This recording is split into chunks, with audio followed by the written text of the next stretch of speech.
तो पिछले क्लास में हम लोगों ने क्लास 9वीं का अध्याय 1 हमारे आसपास के पदार्थ का जितना भी थ्योरी था यानी चैप्टर 1 को सारे कंप्लीट कर लिए थे। और आप लोगों से हमने बोला था कि अगले क्लास में हम लोग इसका जितना भी प्रश्न उत्तर है सारे प्रश्न उत्तर को करने वाले हैं। ठीक है, तो देखिए प्रश्न उत्तर पहला यहाँ से स्टार्ट होता है। ठीक है, 1 2 3 4 4 यहाँ प्रश्न है, 4 और आगे है, 4 और आगे है, 4 और, मतलब टोटल 17 प्रश्न आप लोगों से हमने बताया भी था कि चैप्टर 1 में टोटल प्रश्न उत्तर जो है 17 है। ठीक है, तो सभी प्रश्न को हम लोग यहाँ पर उत्तर देंगे और आप लोग को सारे प्रश्न उत्तर को याद भी करना होगा क्योंकि बहुत ही इंपॉर्टेंट है। हमारे क्लास 9वीं का जितना भी ये प्रश्न उत्तर दिया है एनसीईआरटी में सारे इंपॉर्टेंट है। इतना पढ़ लोगे तो फिर आपको अलग से पढ़ने की कोई ज़रूरत नहीं है क्योंकि पहले वाले वीडियो में हमने सारे थ्योरी कंसेप्ट जो भी था हमने समझाया था, जो मेन मेन टॉपिक था सारे पढ़ा दिया था। अब जो मेन है, जो आपके बुक के अकॉर्डिंग क्वेश्चन आंसर है, सारे को पढ़ लेंगे। ठीक है, तो चलिए यहाँ से मैं स्टार्ट करता हूँ प्रश्न उत्तर। पहला प्रश्न है कि निम्नलिखित में से कौन से पदार्थ है? कुर्सी, वायु, स्नेह, गंध, घृणा, बादाम, विचार, शीत, नींबू, नींबू पानी, इत्र की सुगंध। देखो, आपको हमने बताया था पदार्थ का परिभाषा। आपने पहला वीडियो देखा है ना? नहीं देखे होंगे तो जाइए उसको जरूर एक बार देखिए, पढ़िए, समझिए। ठीक है, उसके बाद तो बहुत मजा आ जाएगा। ठीक है, तो देखिए यहाँ पर पदार्थ का पहले आपको हम परिभाषा पढ़ाए थे कि कोई भी वस्तु हो, ठीक है, कोई भी वस्तु हो जो स्थान घेरता हो, ठीक है, जो आपको आपकी नज़र में जहाँ बैठे हो वहाँ से दिख रहा है, वो सारे एक क्या है? जो आपको दिख रहा है वो सारे पदार्थ हैं। तो कुर्सी आपको दिखेगा या स्थान घेरेगा तो क्या बोलोगे? पदार्थ है। क्या बोलोगे? पदार्थ है। अब हवा, वायु, वायु आपको दिखता है? नहीं दिखता है, तो इसको पदार्थ बोल सकते हो? नहीं बोल सकते हो। स्नेह, स्नेह का मतलब होता है किसी को आदर रिस्पेक्ट से नहीं होता है किसी को बुलाना, तो ये सब नहीं दिखता है। गंध, गंध कैसा है? ये लोग बोलते हैं गंध बहुत खराब आ रहा है, बहुत गंध अच्छा आ रहा है, तो गंध कभी दिखता नहीं है। घृणा, घृणा कभी दिखता है? नहीं दिखता है। घृणा मतलब किसी से जलन, वो सब दिखता नहीं है। बादाम, बादाम आपको कोई खा रहा होगा या कहीं पर होगा तो आप लोग को दिख जाएगा, बादाम हमारा पदार्थ है। विचार, विचार कभी दिखता है किसी का? नहीं दिखता है।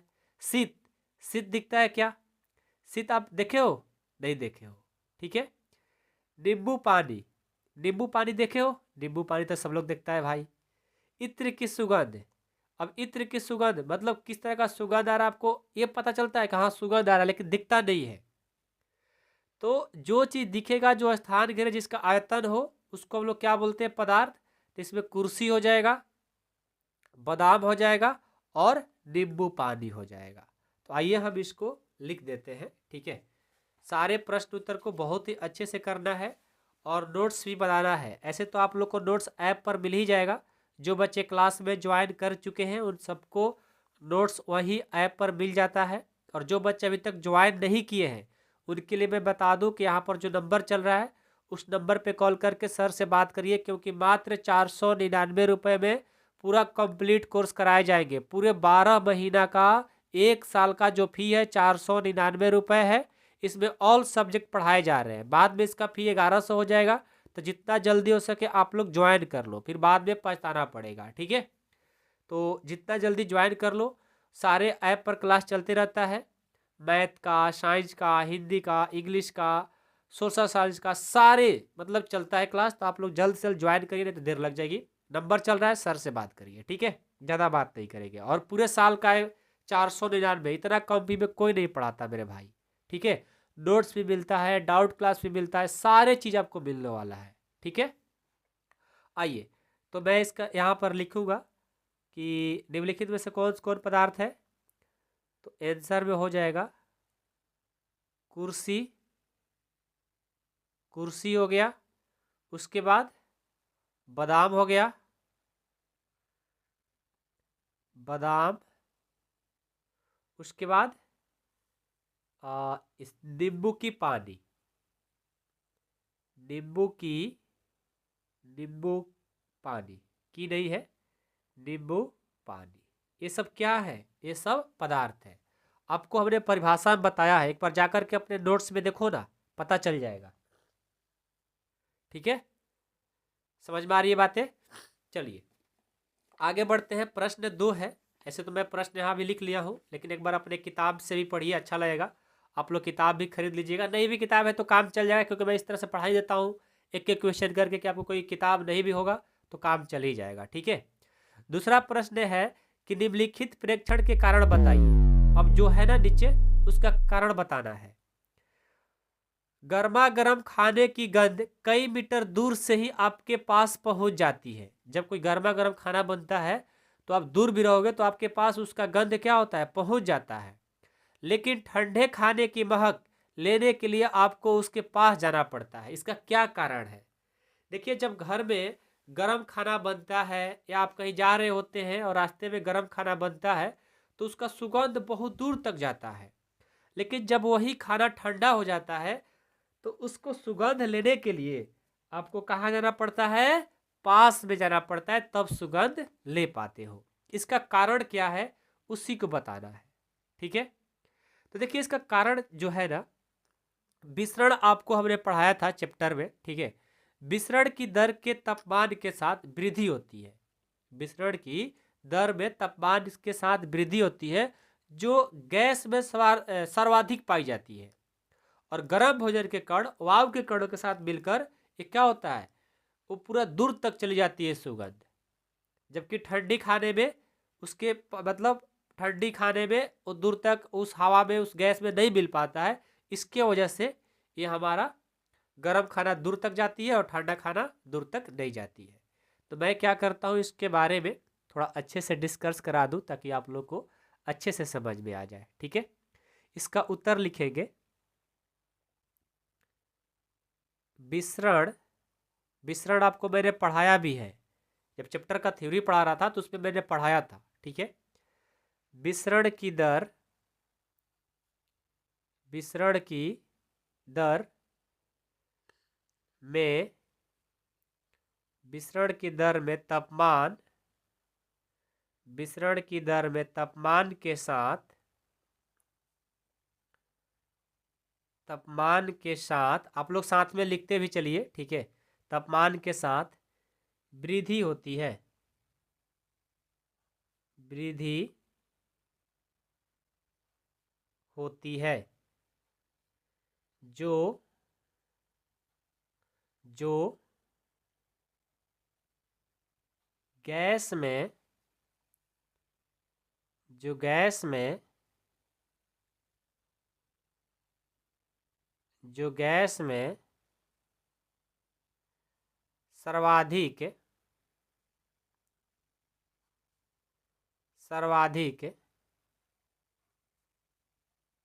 पाई जाती है, गैस में सर्वाधिक पाई जाती है। गर्म भोजन के कारण,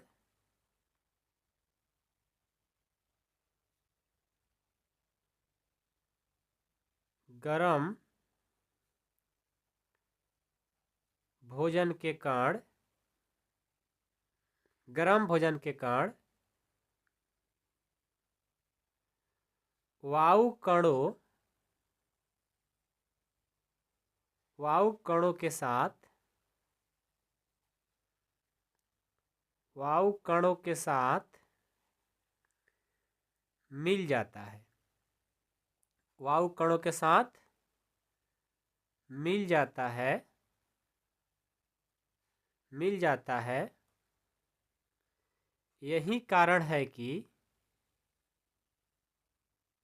यही कारण है कि, यही कारण है कि गरम, गरम खाने की सुगंध, गरम खाने की, गरम खाने की सुगंध, गरम खाने की सुगंध हमारे पास पहुंच जाती है, पास पहुंच जाती है, पास पहुंच जाती है, जबकि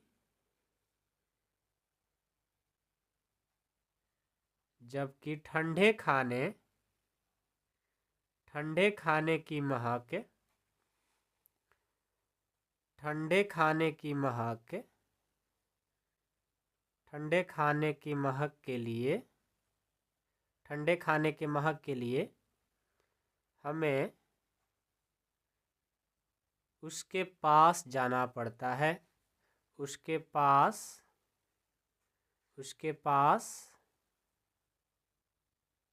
जाना पड़ता है, उसके पास जाना पड़ता है। समझ में आ रही बातें मैं क्या बोल रहा हूँ? मैंने क्या लिखवाया? आया ना? बहुत ही आसान है। यदि आप सारे प्रश्न को अच्छे से कर लेते हो एनसीईआरटी का, तो फिर आपको कोई अलग से पढ़ने की जरूरत नहीं है मेरे भाई। ठीक है? तो क्यों गरम खाना का सुगंध दूर से हम लोग सूंघ लेते हैं और ठंडे खाने को नज़दीक जाना पड़ता है? तो जो गरम खाना का कण होता है, गरम भोजन का जो कण होता है, वायु के कणों के साथ क्या होता है? मिल जाता है। और जब दोनों मिलेगा तो क्या होता है? दूर तक चला जाता है। और ठंडे खाने के साथ में वैसा नहीं होता है, इसलिए हमें पास में जाना पड़ता है। सीधा सी बात है। अपने हिसाब से एक बार इसको पढ़ो, समझो, और अपने हिसाब से जब क्वेश्चन आता है ना, अपने अनुसार क्वेश्चन का आंसर दो, बना करके और अच्छे से दो, इससे भी बेहतर दो। एक बार पढ़ो, फिर समझो, और उसको अपने खुद से लिखना सीखो। बार बार रटने से कोई प्रॉफिट नहीं है। ठीक है? समझ करके पढ़ोगे विज्ञान तो विज्ञान बहुत आसान होता है। ठीक है? चलिए आगे बढ़ते हैं। तीसरा प्रश्न क्या है? मैंने तीसरा प्रश्न भी लिख रखा है। ठीक है? सारे प्रश्न मैंने लिख रखा है ताकि टाइम हम लोग का बर्बाद ना हो। ठीक है? तीसरा प्रश्न पढ़िए एक बार।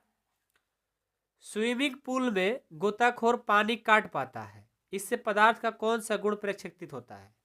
प्रकाश का कौन सा गुण प्रेक्षित होता है? अच्छा, बहुत आसान है। देखो, इसमें आकर्षण बल लगता है। क्या लगता है? आकर्षण बल। स्विमिंग पूल में गोताखोर जो होता है, पानी को आराम से, जब आप लोग भी तैरते हो ना, गोताखोर मतलब तैरने वाला, जब आप लोग भी तैरते हो तो आराम से पानी को क्या करते हो? ऐसे ऐसे कट लगाते हो, हटा देते हो पानी को। तो पदार्थ का कौन सा गुण प्रेक्षित होता है वहां पर? आपको बताना है कि प्रकाश का कौन सा ऐसा गुण है जो गोताखोर पानी आराम से काट सकता है, वो कौन सा गुण है प्रेक्षित करता है? तो आकर्षण बल। इसको कैसे आप उत्तर लिखोगे?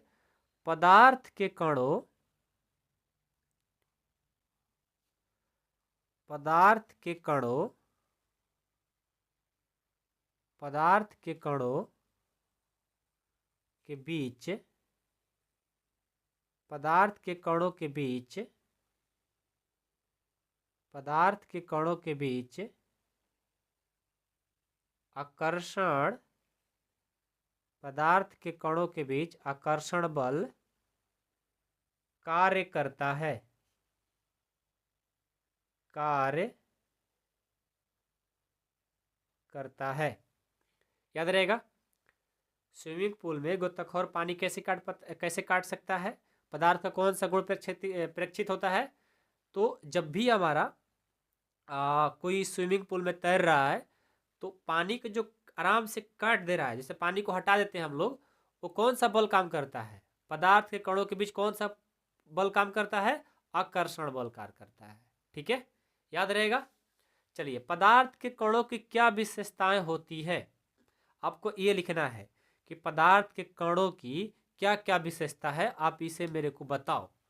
तो देखो, पदार्थ के कण के निम्नलिखित विशेषताएं होती है। जब भी आपको प्रश्न आए कभी एग्जाम में, तो कैसे लिखना है आपको? पदार्थ के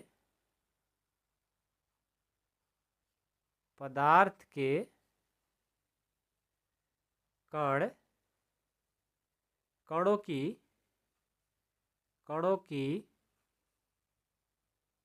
निम्नलिखित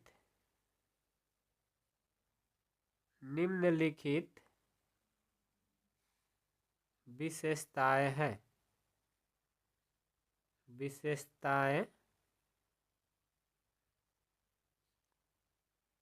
निम्नलिखित विशेषताएं हैं। कौन कौन?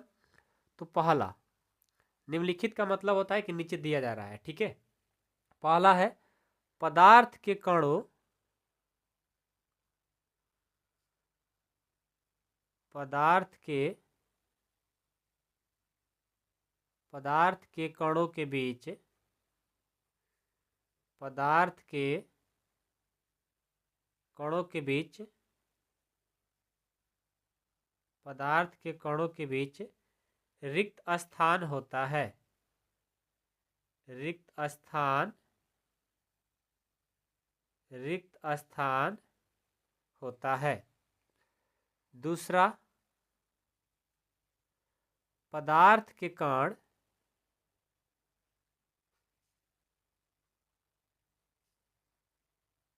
पदार्थ के कण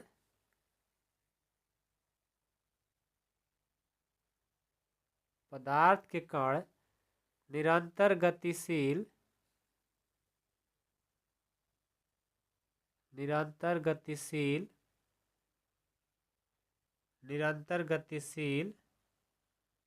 होते हैं। और तीसरा, पदार्थ के कण पदार्थ के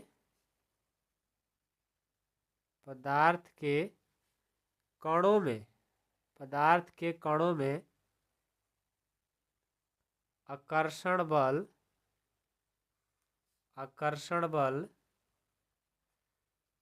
होता है। पदार्थ के कणों के बीच क्या होता है? आकर्षण बल होता है, ठीक है। तो बस पदार्थ के कणों की क्या विशेषताएं हैं, बस आपको ये 3 लिख देना है, आपको फुल मार्क्स मिल जाएंगे, ठीक है। याद रहेगा ना। पदार्थ के कणों के बीच रिक्त स्थान भी होता है, पदार्थ के कण निरंतर गतिशील होते हैं, और पदार्थ कणों में आकर्षण बल कार्य करता है, बल होता है, लिख सकते हो, ठीक है। समझ में आया सबको? किसी को कोई डाउट नहीं है? चलिए आगे बढ़ते हैं। जैसे हम आगे बढ़ेंगे तो देखिए यहाँ पर भी प्रश्न आया, ये देखो यहाँ भी आपको 4 प्रश्न है, दिख रहा है क्या आपको? ठीक है। पहला प्रश्न है, दूसरा प्रश्न है, ठीक है ना, वो पार्ट 1 था, पार्ट 2 का। पार्ट 2 में पहला प्रश्न है कि किसी तत्व के द्रव्यमान प्रति इकाई आयतन को घनत्व कहते हैं। ये तो हम जानते हैं परिभाषा, घनत्व बराबर द्रव्यमान बटा आयतन, हमने थ्योरी में पढ़ाया था, आपको पढ़ाया था ना घनत्व किसे कहते हैं। तो यहाँ पर परिभाषा लिख दिया गया है। अब ये बोल रहा है कि बढ़ते हुए घनत्व के क्रम में निम्नलिखित को व्यवस्थित करें।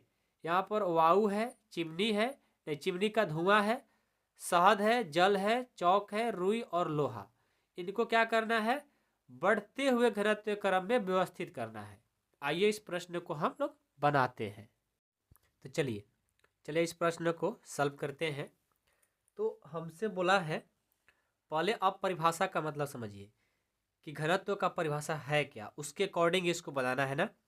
तो किसी तत्व के द्रव्यमान प्रति इकाई आयतन को घनत्व कहते हैं, और घनत्व होता है द्रव्यमान बटा आयतन। तो बढ़ते हुए घनत्व के क्रम में निम्नलिखित को व्यवस्थित करें। यहाँ पर है वायु, चिमनी का धुआं, शहद, जल, चौक, रुई और लोहा। तो इसमें पता है सबसे ज्यादा जो घनत्व होगा वो लोहा का होगा, उसके बाद किसका होगा? जल का होगा, उसके बाद इस चौक का होगा, उसके बाद जो चिमनी का धुआं है उसका होगा, उसके बाद वायु का होगा, और जो रुई का होगा सबसे कम होगा, ठीक है।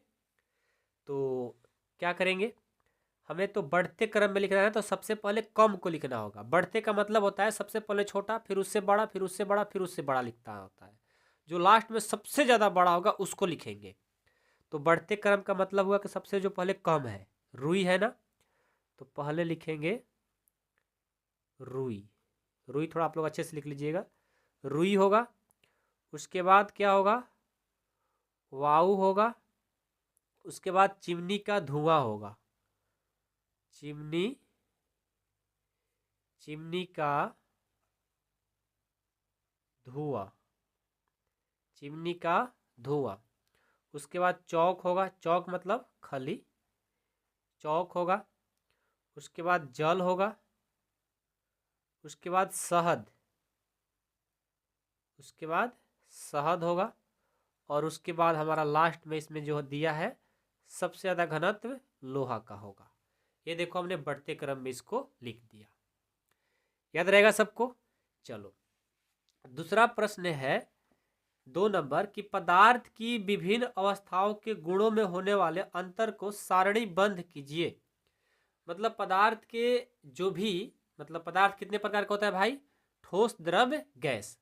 तो इनके बारे में, ठोस, द्रव्य, गैस में क्या क्या मतलब अंतर है तीनों में, वो हमें लिखना है। ठीक है, पदार्थ की विभिन्न अवस्थाओं, विभिन्न अवस्था मतलब ठोस, द्रव्य, गैस में उनके गुणों में होने वाले अंतर को सारणीबद्ध कीजिए। सारणीबद्ध का मतलब क्या होता है भाई? सारणीबद्ध का मतलब होता है कि आप क्या करो, यहाँ पर इस तरह से थोड़ा अच्छे से इसका बनाना पड़ेगा। ठीक है, आइए मैं बहुत ही अच्छे से बनाऊंगा, बिल्कुल फेक नहीं बनाऊंगा, अच्छे से बनाऊंगा।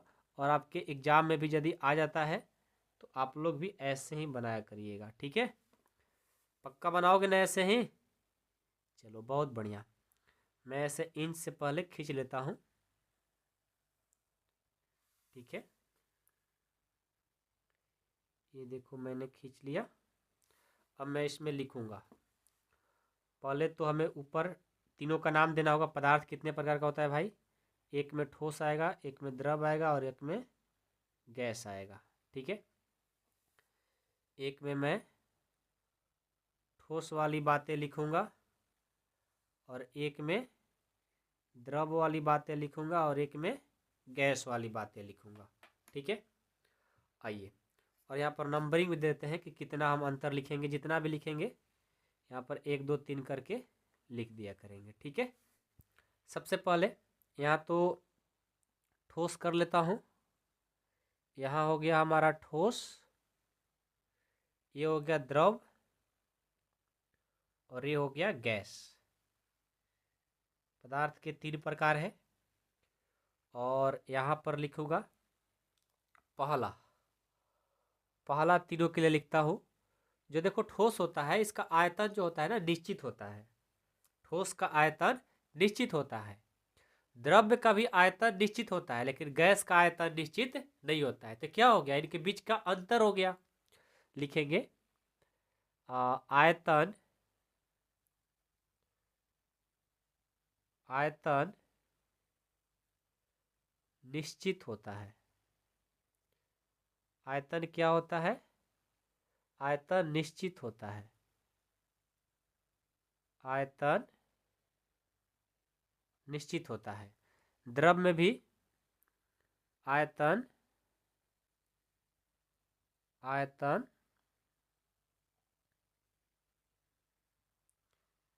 आयतन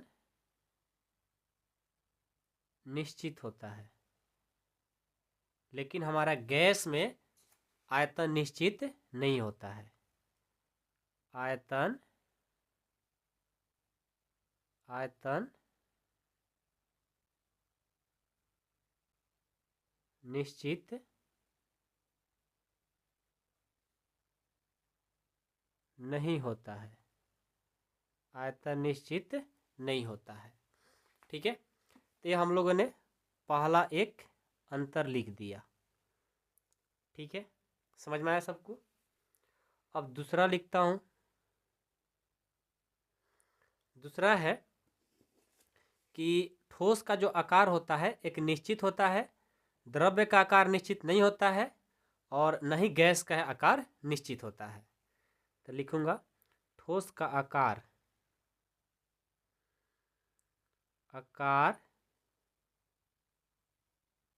आकार जो होता है ठोस का निश्चित होता है। ठोस का आकार क्या होता है? निश्चित होता है। और द्रव्य का आकार अनिश्चित होता है। ठीक है, द्रव्य का आकार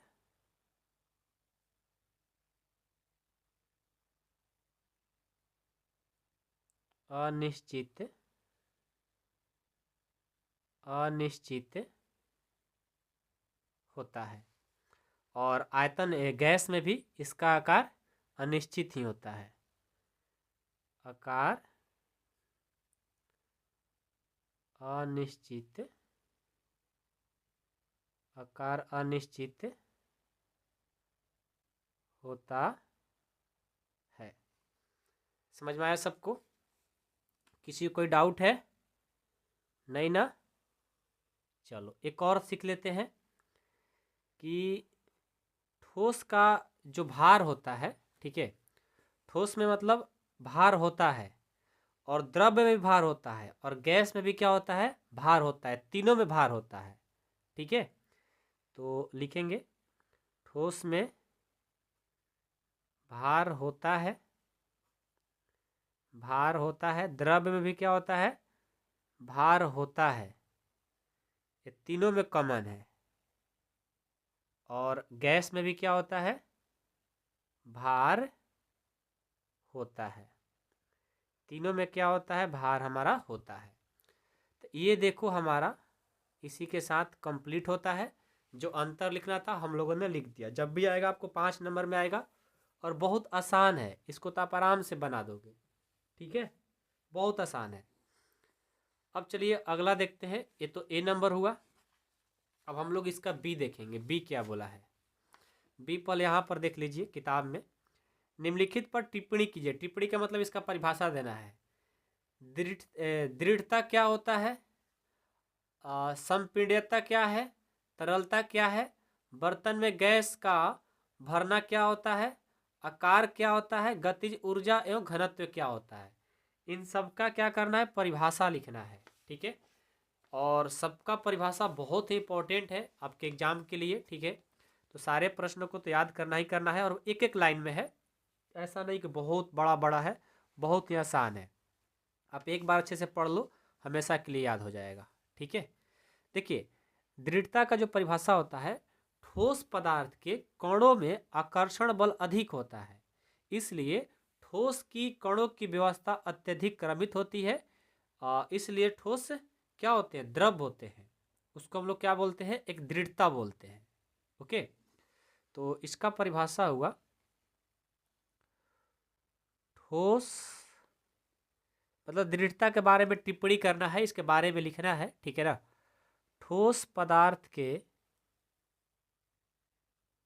ठोस पदार्थ के ठोस पदार्थ के कणों में क्या होता है, आकर्षण बल होता है, लेकिन वो भी बहुत ज्यादा होता है। आकर्षण बल, आकर्षण बल, आकर्षण बल अधिक होता है, आकर्षण बल अधिक होता है, इसलिए इसलिए ठोस की इसलिए ठोस की कणों की व्यवस्था कणों की व्यवस्था अत्यधिक अत्यधिक अत्यधिक क्रमित होती है, अत्यधिक क्रमित होती है, इसलिए इसलिए ठोस द्रव होते हैं, इसलिए ठोस द्रव होते हैं। उसको हम लोग दृढ़ता भी बोल सकते हैं। ठीक है, अगला है सपिंडता। इसको हम नंबरिंग करते हैं 1 2, ठीक है ना, ऐसे थोड़ा सा पढ़ने में आप लोग का अच्छा रहेगा। क्या बोला है, संपीड्यता, संपीड्यता। संपीड्यता किसको बोलते हैं, पदार्थ के बाहरी बल, पदार्थ के बरहा मतलब बाहरी, पदार्थ के बाहरी बल द्वारा, पदार्थ के बाहरी बल द्वारा दबाकर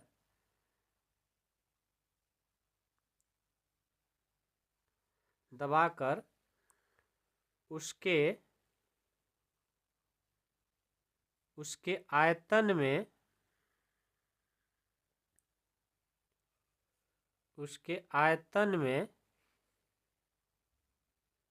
परिवर्तन उसके आयतन में परिवर्तन करना संपिंडीयता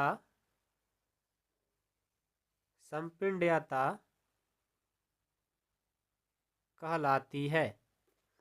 संपिंडीयता कहलाती है। ठीक है। और गैसों की संपीड्यता बहुत अधिक होती है।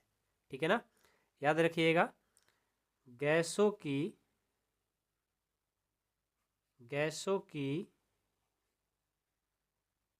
संपीड्यता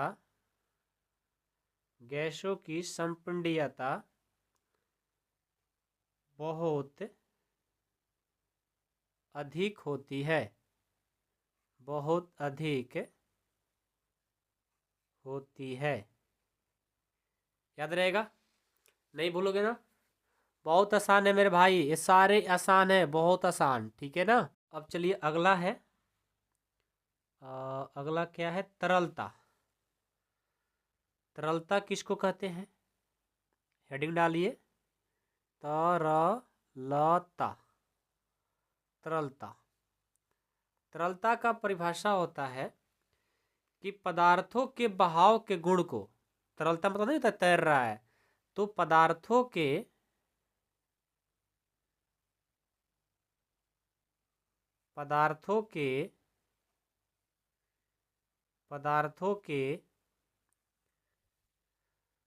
बहाव के गुण को क्या बोलते हैं? तरलता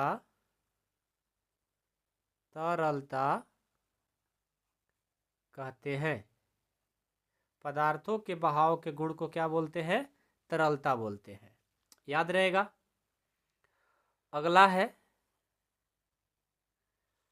अगला है कि बर्तन में गैस का भरना। ये क्या होता है भाई? तो गैसों के आयतन तथा आकार अनिश्चित होता है, इन्हें किसी भी बर्तन में भरा जा सकता है। गैस को संपीड़न करके भरा जा सकता है। इसका मतलब समझिए क्या, मैं क्या बोल रहा हूँ, आपको नहीं समझ में आएगा अभी। पहले मैं हेडिंग डालता हूँ कि बर्तन में गैस का भरना। बर्तन में गैस का भरना। देखो, बर्तन का मतलब होता है कोई भी औजार बना करके, जैसे गैस होता है ना, हम लोग गैस का जो क्या बोलते हैं, और खाली गैस जो होता है ना, खाली गैस, उसको हम लोग गैस बोलते हैं। एक्चुअल वो गैस नहीं है, वो तो एक टंकी है। ठीक है ना, मतलब उसको हम लोग बर्तन में बोल सकते हैं। बर्तन में गैस का भरना का मतलब होता है गैसों के आयतन, गैसों की गैसों की गैसों की आयतन गैसों की आयतन तथा आकार, गैसों की आयतन तथा आकार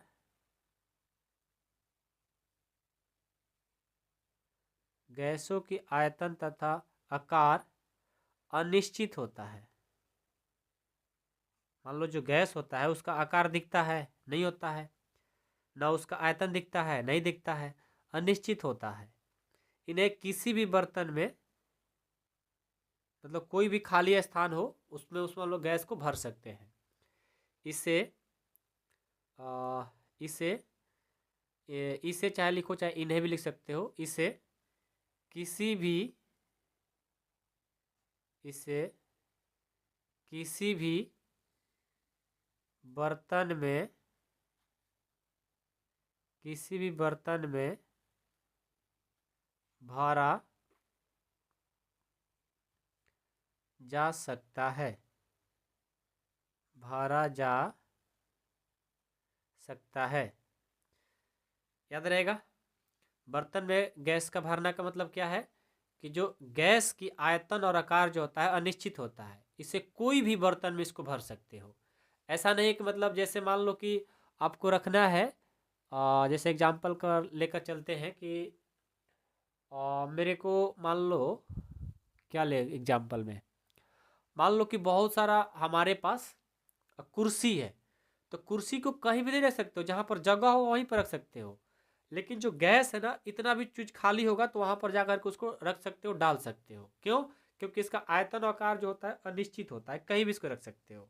ठीक है, याद रहेगा। चलिए, पांचवा, अब इसमें क्या है, आकार। आकार किसको बोलते हैं भाई? आकार से तो ऐसे ही लग रहा है कि आकार किसको बोलता होगा, या उसका परिभाषा क्या होगा, समझ में आ रहा है? ठोस पदार्थ का आकार जो होता है वो कैसा होता है? निश्चित होता है। द्रव्यों तथा गैसों का आयतन अनिश्चित होता है। तो यहाँ पर आकार का मतलब क्या है कि जो ठोस पदार्थ का आकार होता है ना, जो निश्चित हो जाएगा, लेकिन द्रव्य और गैस का जो आयतन होता है वो क्या होता है? अनिश्चित होता है। यहाँ पर मतलब आकार के बारे में हमें बताना है, और आकार का यहाँ पर कुछ अलग से परिभाषा नहीं होता। ठीक है, ठोस ठोस पदार्थों का आकार, ठोस पदार्थों का आकार कैसा होता है? निश्चित होता है, निश्चित होता है। और द्रव्यों तथा गैसों, द्रव्यों तथा गैसों का आयतन, द्रव्यों तथा गैसों का आयतन अनिश्चित होता है, अनिश्चित होता है। ठीक है, अगला है, अगला है गतिज ऊर्जा। गतिज ऊर्जा 6 नंबर में। देखो ये बहुत इंपॉर्टेंट है, इसे याद रख लेना। गतिज ऊर्जा आपको हमेशा परिभाषा पूछा जाएगा। ठीक है, गतिज ऊर्जा का परिभाषा, ये तरलता और बर्तन में गैस का भरना, आकार, ये सब याद करे या ना करे, और दृढ़ता याद करे चाहे ना करे, लेकिन गतिज ऊर्जा याद कर लेना जरूर। ठीक है, पदार्थ के कण, पदार्थ के कण, पदार्थ के कण निरंतर निरंतर गतिशील होते हैं। पदार्थ के कण निरंतर गतिशील होते हैं, अर्थात अर्थात उसमें अर्थात उसमें क्या होता है? पदार्थ के कण में गतिज ऊर्जा होता है, गतिज ऊर्जा होती है। ठीक है, पदार्थ के जो कण होता है हमेशा क्या होता है? गतिशील होता है, उसमें क्या होता है? गतिज ऊर्जा। अब एक लास्ट है जिसका नाम क्या है भाई? घनत्व। घनत्व से क्या पता चल रहा है? घनत्व मैंने आप लोग को जब थ्योरी पढ़ा रहा था उस टाइम भी बताया था, याद है? कोई बात नहीं। किसी तत्व के द्रव्यमान, या मैंने पहला प्रश्न भी किया तो वहां पर भी घनत्व हम लोग पढ़े थे। किसी तत्व के द्रव्यमान प्रति प्रति इकाई प्रति इकाई प्रति इकाई आयतन को प्रति इकाई आयतन को घनत्व कहते हैं, घनत्व कहते हैं। और घनत्व बराबर होता है द्रव्यमान बटा आयतन। तो उतना नहीं लिखने की जरूरत है, बस घनत्व के बारे में लिख दिए, इतना काफ़ी है। तो इसमें देखो आप लोग को ये बी प्रश्न में समपिंडीयता याद कर लो और गतिज ऊर्जा और घनत्व, तीन जरूर याद कर लेना, बाकी याद करे चाहे ना करे, ठीक है। एक बार सिर्फ पढ़ भी लोगे तो काम चल जाएगा, लेकिन तीन आपको याद करना होगा, एग्जाम में पूछे जा सकते हैं, ठीक है। ये हो गया। आइए आगे बढ़ते हैं। तीसरा है कारण बताइए, ठीक है। ये नंबर है कि गैस पूरी तरह उस बर्तन को भर देती है जिसमें इसे रखते हैं। आइए इसको भी बनाते हैं हम लोग। देखिए इसको मैं सॉल्व करता हूँ कि गैस पूरी तरह उस बर्तन को भर देती है जिसमें इसे रखते हैं, इसका कारण बताना है, ठीक है। तो देखो गैस पूरी तरह से उस बर्तन को भर देती है जिससे इसे रखते हैं, क्योंकि गैस का आयतन क्या होता है, अनिश्चित होता है, ठीक है। उस बर्तन में गैस पूरी तरह भर देती है, क्यों? क्योंकि जो गैस का आयतन होता है ना वो अनिश्चित होता है, इसलिए वो पूरी तरह से भर सकती है। लिखेंगे क्योंकि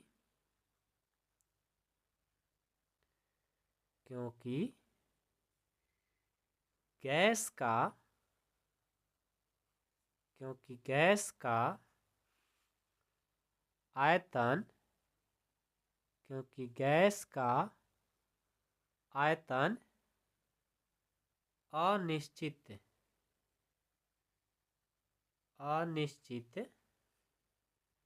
होता है। गैस का आयतन क्या होता है, अनिश्चित होता है। बी नंबर के कारण देना है कि गैस बर्तन की दीवारों पर दबाव डालती है। गैस बर्तन के दीवारों पर, मान लो जो बर्तन रहेगा उसके बाहर बाहर क्या दबाव डालेगी, आपको ये बताना है। और इसका दबाव डालती है तो कारण बताना है। गैस बर्तन की दीवारों पर दबाव डालती है, मतलब ये कह रहा है कि जो गैस है बर्तन की दीवारों पर दबाव डालती है, आखिर क्यों डालती है, इसका कारण क्या है। तो जो गैस के अणु जो होते हैं ना उच्च गति से गतिशील रहते हैं, जिससे एक दूसरे से क्या करते हैं, बर्तन की दीवारों से टकराते रहते हैं, तो दबाव तो एक्चुअल में डालेगी ही डालेगी। तो इसका कारण है कि गैस के अणु गैस के अणु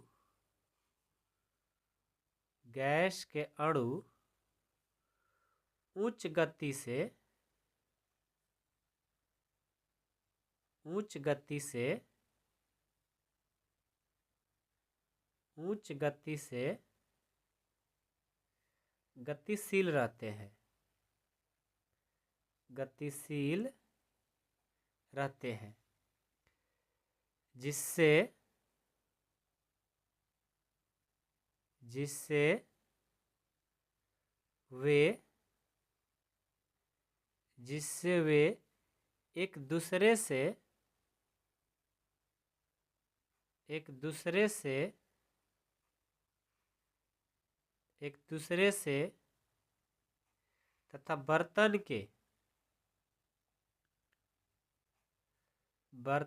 की या के दीवारों से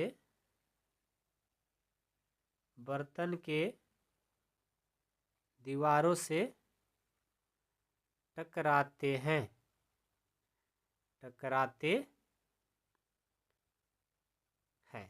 ओके। ये इसका कारण हो गया। समझ में आ रही है सबको बातें।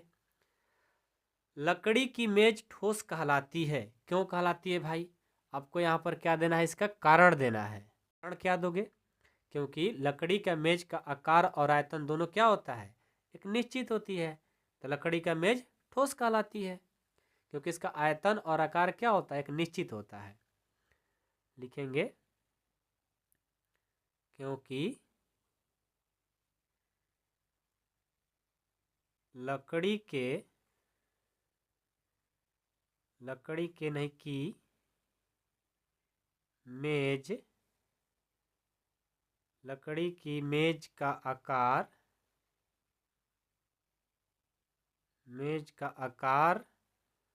और आयतन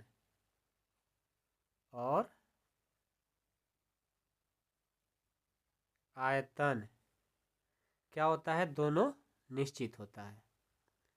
दोनों निश्चित होता है, दोनों निश्चित होता है।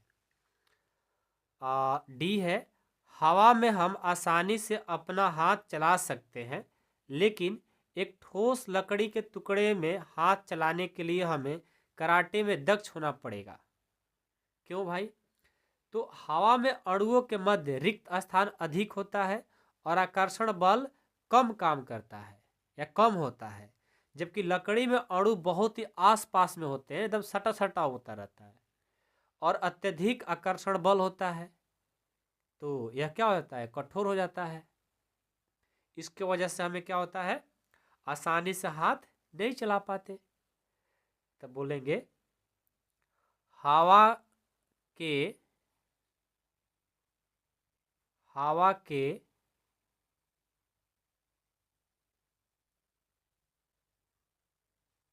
अणुओं के मध्य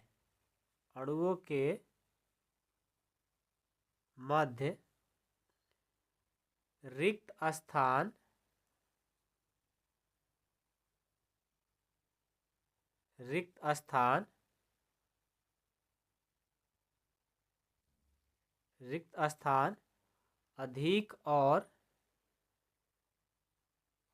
अधिक और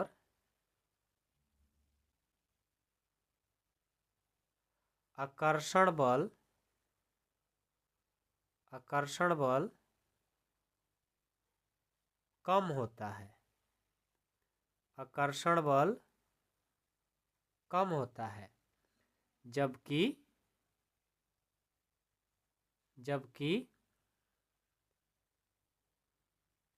लकड़ी के अणु लकड़ी में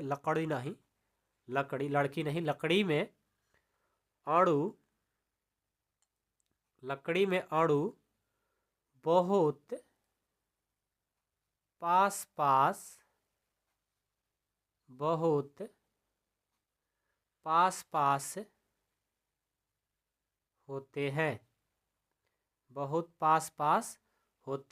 होते हैं और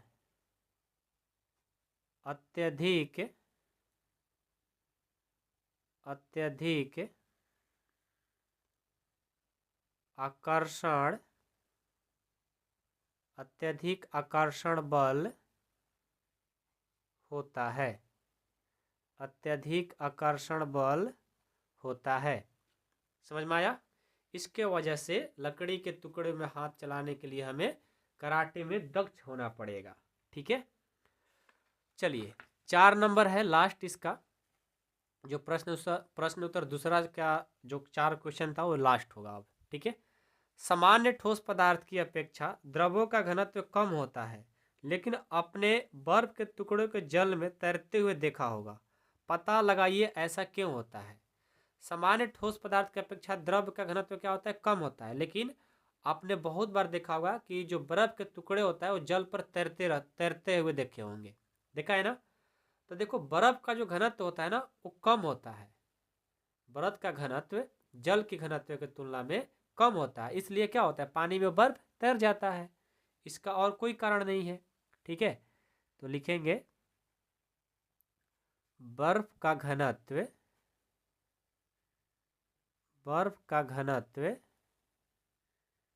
जल की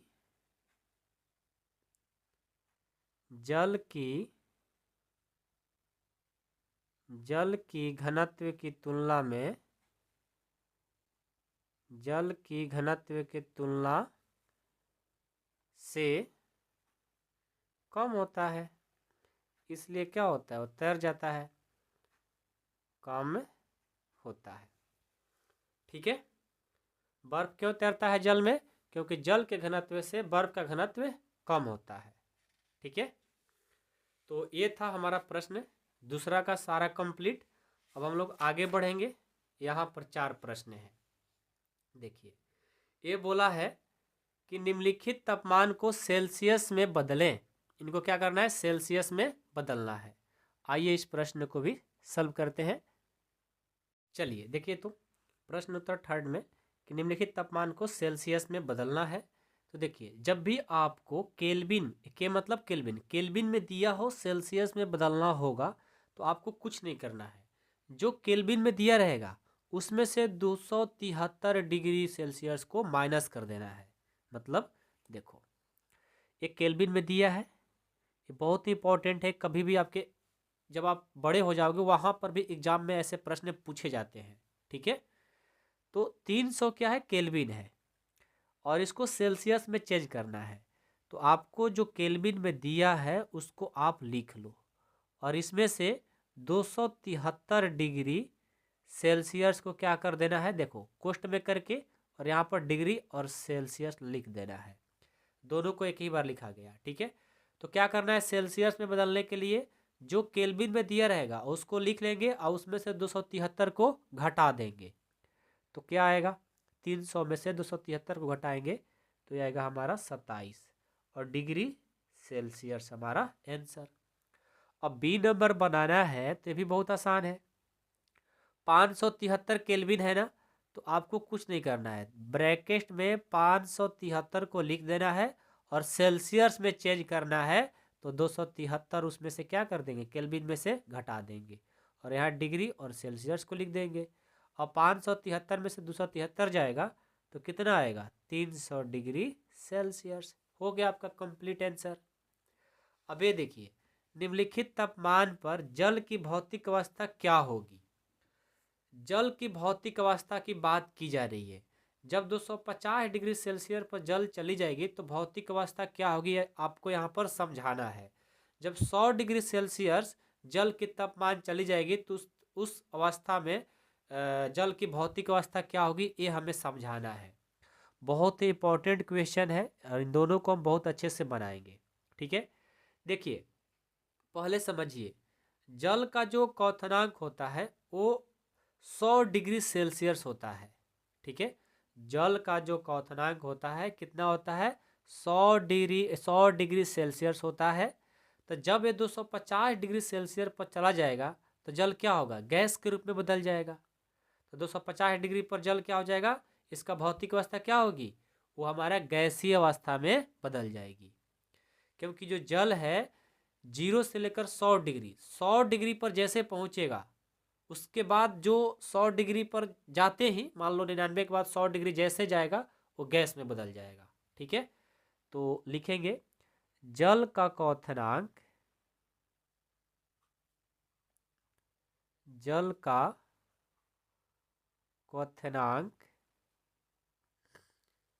जल का क्वथनांक कितना होता है, 100 डिग्री सेल्सियस होता है, 100 डिग्री सेल्सियस होता है। इसलिए इसलिए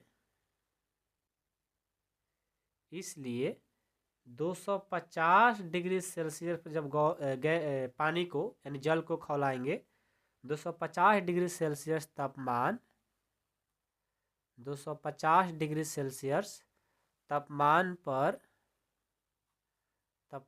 पर जल क्या हो जाएगी, जल हमारा गैसीय अवस्था में, गैसीय अवस्था में, गैसीय अवस्था मतलब भाप में। ठीक है, यहाँ पर लिख भी देता हूँ भाप, भाप में बदल जाएगी। समझ में आया, बदल जाएगी। अब देखो 100 डिग्री सेल्सियस होगा तो क्या होगा, तो देखो 100 डिग्री सेल्सियस तापमान पर जल क्या होता है, भाप में बदलने लगता है। 100 डिग्री जैसे होता है, जो हमारा जल का तापमान होता है वो भाप में बदलने लगता है। और साथ ही साथ 100 डिग्री सेल्सियस तापमान पर भाप जल में भी बदलने लग जाता है। इसलिए जो तापमान होता है वो जल, द्रव तथा गैसीय दोनों अवस्था में हो जाएगी। बात को समझ गए। जब जल का 100 डिग्री सेल्सियस होगा तो जैसे 100 डिग्री सेल्सियस जल पहुंचेगा तो गैस में भी बदलने लग जाता है, और 100 डिग्री सेल्सियस पर ही थोड़ा सा भी कम होगा तो समझो वो गैस से जल में भी वो बदलने लग जाता है, द्रव में भी बदलने लग जाता है। तो 100 डिग्री सेल्सियस पर ये दोनों होता है, द्रव भी होता है और गैस भी हो जाता है। इस बात को हमेशा याद रखिएगा, ठीक है। मैं इसको अच्छे से लिख देता हूँ कि 100 डिग्री सेल्सियस तापमान पर 100 डिग्री सेल्सियस तापमान पर जल भाप में बदलने लगता है। भाप में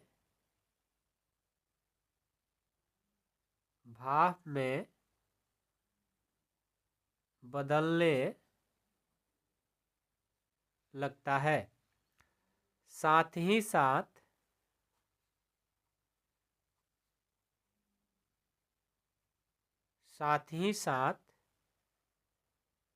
100 डिग्री सेल्सियस तापमान पर 100 डिग्री सेल्सियस तापमान पर भाप जल में भी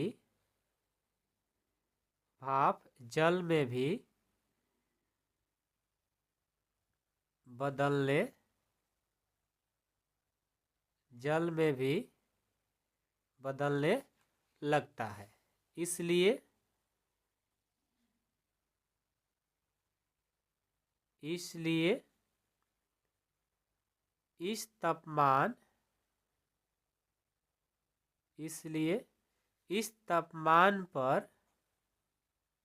इसलिए इस तापमान पर जल द्रव तथा गैसीय दोनों अवस्थाओं में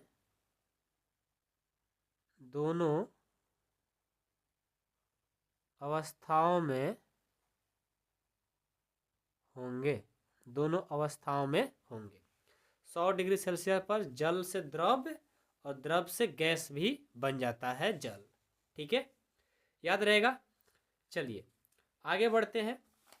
आगे बढ़ेंगे तो हमारा अगला प्रश्न है कि किसी भी पदार्थ की अवस्था परिवर्तन के दौरान तापमान स्थिर क्यों रहता है। अब इसका क्या रीजन है भाई, देखिए इसका रीजन क्या है। लिखेंगे पदार्थ की अवस्था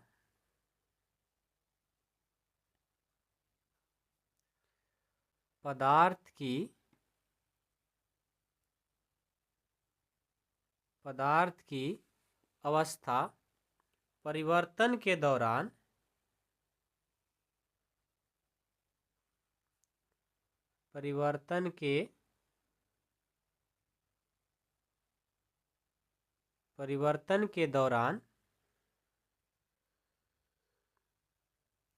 परिवर्तन के दौरान इसलिए स्थिर रहता है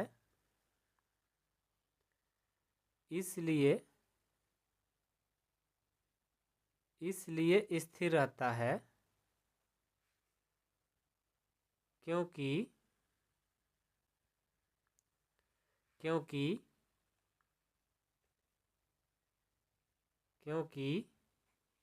दी जाने वाली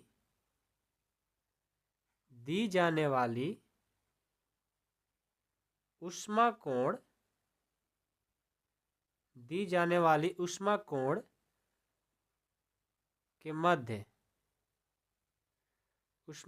के मध्य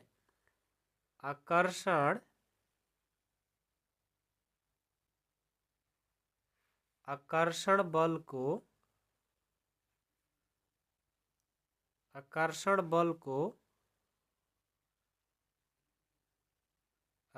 बल को तोड़ने में प्रयुक्त होता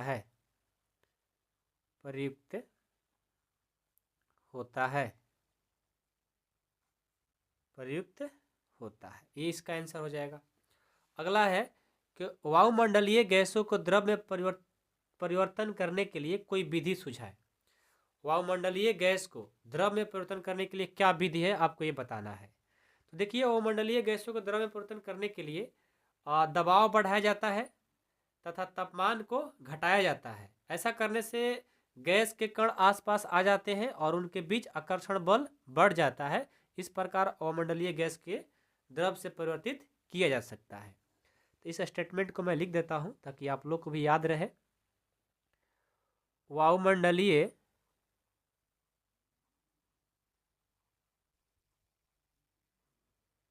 वायुमंडलीय वायुमंडलीय गैसों को वायुमंडलीय गैसों को द्रव्य में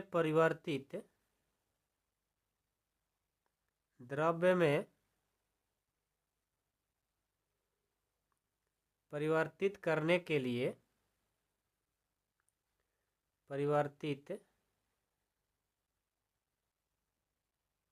परिवर्तित करने के लिए दबाव बढ़ाया जाता है। दबाव बढ़ाया जाता है तथा दबाव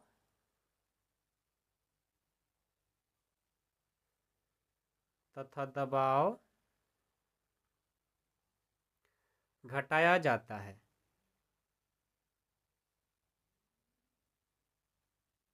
घटाया जाता है। ऐसा करने से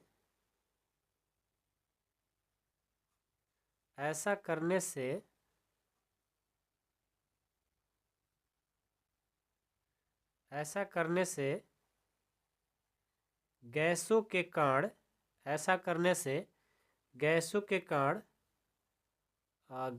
कण आसपास आ जाते हैं। आसपास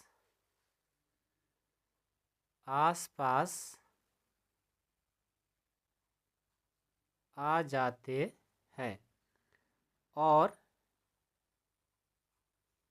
उनके बीच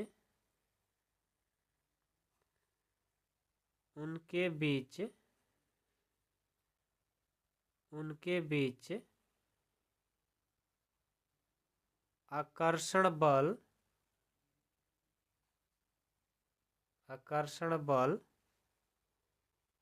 बढ़ जाता है। आकर्षण बल बढ़ जाता है। इस प्रकार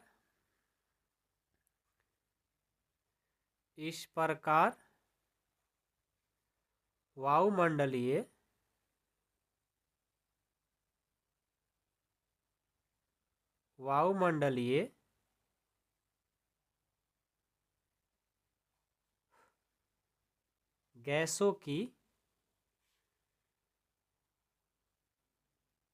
गैसों की द्रव्य में